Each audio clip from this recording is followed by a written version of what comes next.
Hi everybody and welcome to 4.1 Triangles and Angles. In this chapter we're going to learn a lot about triangles and relationships.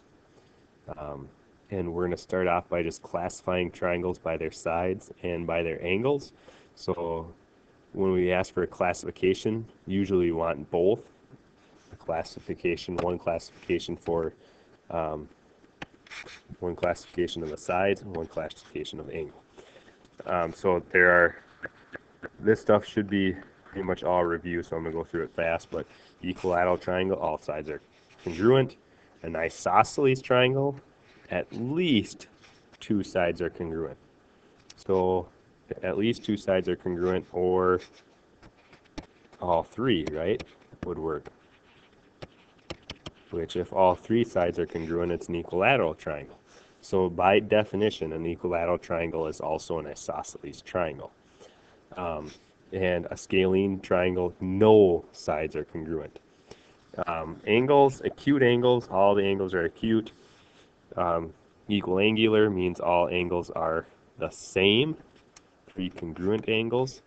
And a right triangle has one right angle. An obtuse triangle has one obtuse angle. My strategy for naming triangles by their angles is to find the biggest angle and name it by that, right? This is the biggest angle, it's obtuse. Biggest angle is a right angle. Biggest angle is acute angle. On to some more vocabulary about triangles. And for any polygon, the corner is what we call a vertex.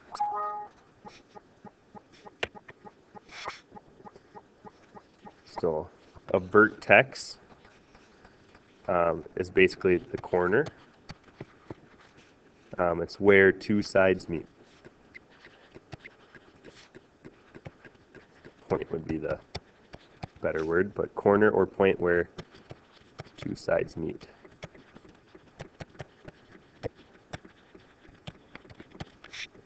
Adjacent sides are the sides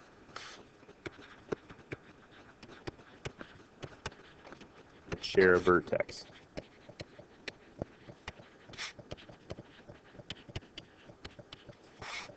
Right triangles, now this is for any triangles, and then right triangles we have some more specific vocabulary. In a right triangle we have legs that are adjacent to the right angle. Oops.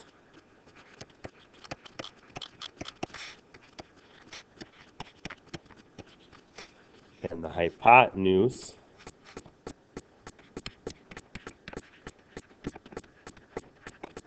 which is opposite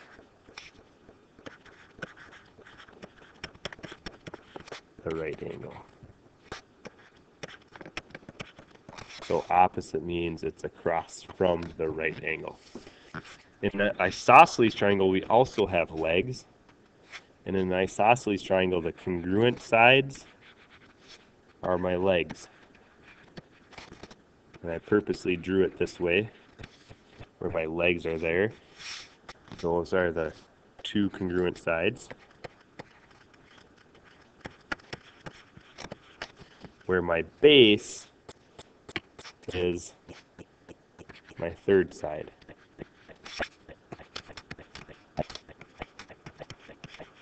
So my base is not always on the ground, or horizontal. The base can be a vertical line. Interior angles, I'll do those in green. These are interior angles. And now my exterior angles, usually only look at one exterior angle per vertex.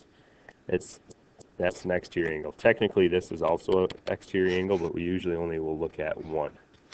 So these are my exterior angles.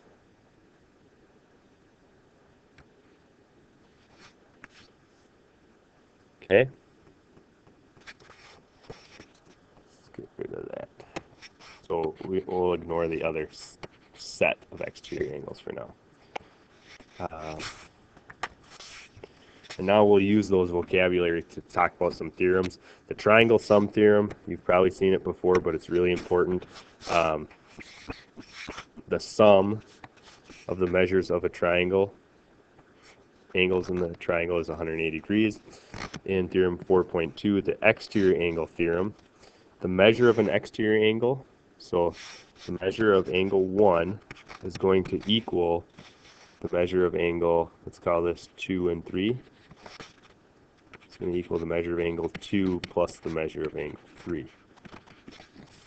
Okay, and this is kind of a neat thing that this angle is the same as those two angles, and you might ask yourself why? Why is that? Well, you can do a quick little proof. I'll try to explain it, but let's call this x.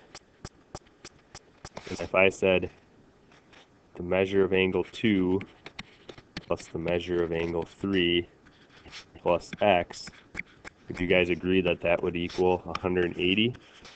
That's the three angles. That's that triangle sum theorem.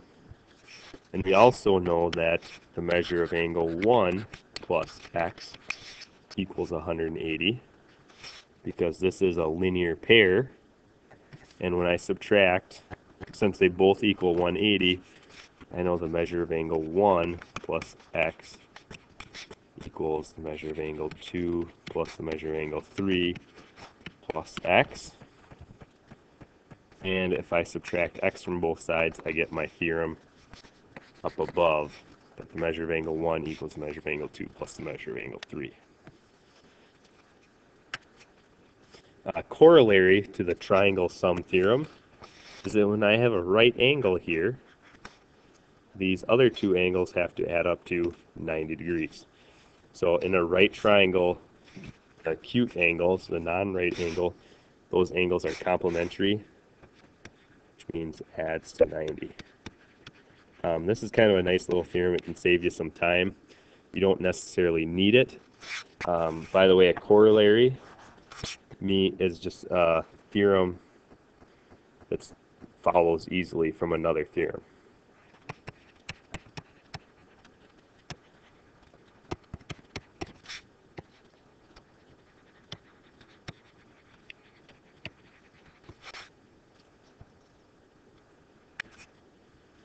And this is the question that I would say is probably the toughest on the test. I'd say, I don't know, 60% of kids usually forget how to set this one up. And I can see why, but it's straight from the exterior angles theorem. And we know that the exterior angle here has to equal the sum of these two angles.